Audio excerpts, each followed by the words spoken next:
vibrant color and delicate proportion. Clay formed from something shapeless into something beautiful.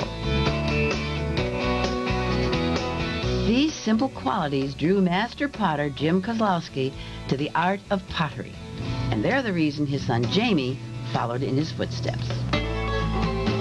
Pottery is so familiar to me. From a child, I recognize the sounds and the smells and the feels and everything there is about clay. So when I started, it came pretty naturally. When the piece comes out of the kiln, I get a visceral response from it. It's a beautiful piece. Just something that is just absolutely stunning to me, and I'm so proud of him for doing that. Between them, Jim and Jamie create a variety of pottery, but among their most unusual are their crystalline glazed pieces. There is a very special glaze in the world of pottery. It's called crystalline glazing. It essentially is a crystal that grows on the surface of a pot. Much like frost will grow on your window outdoors when it's 32 degrees. That's a water crystal forming on a pane of glass. This is a zinc crystal that forms on the surface of a pot.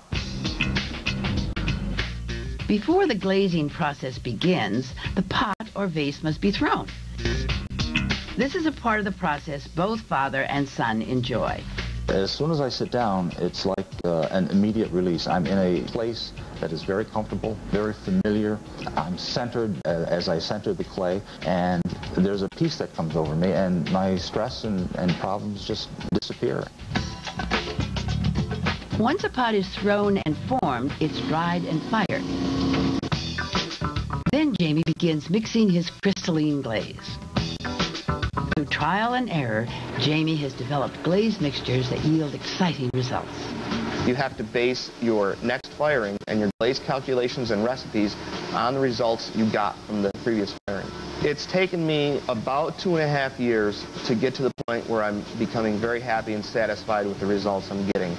A thick but even coat of glaze is sprayed onto the vase. A special bottom is attached to each of his pieces, a temporary addition with a special purpose. It's a function of catching the glaze. The glaze on a crystalline vase will run right off of the pot and into this catch pan. If the catch pan wasn't there, you'd have glaze all over your kiln shelves.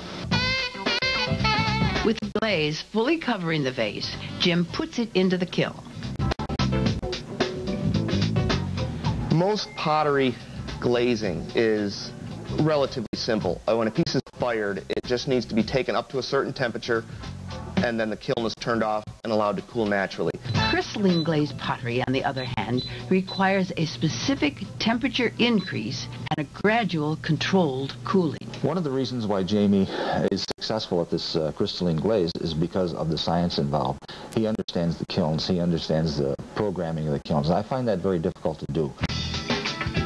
I think the thing I enjoy the most about crystalline glazing is coming in the morning after a kiln's been firing for over 18 hours and slowly cooling for another day, and it finally gets to around 200 degrees where you can prop open the lid and take your first peek inside. With the firing complete, Jamie removes the catch pan and gently sands the bottom of the vase with a grinder. The vase is now done. The results? Well, you can see for yourself.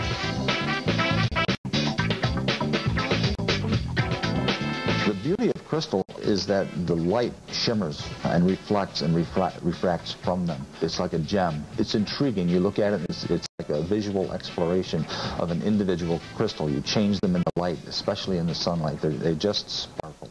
I love them. When I see Jamie working with crystals, That'll work. It just reminds me so much of myself when I was young, and seeing the results of my own work and just seeing his enthusiasm makes me excited, and I just love it. I love to see it. That's what it's all about.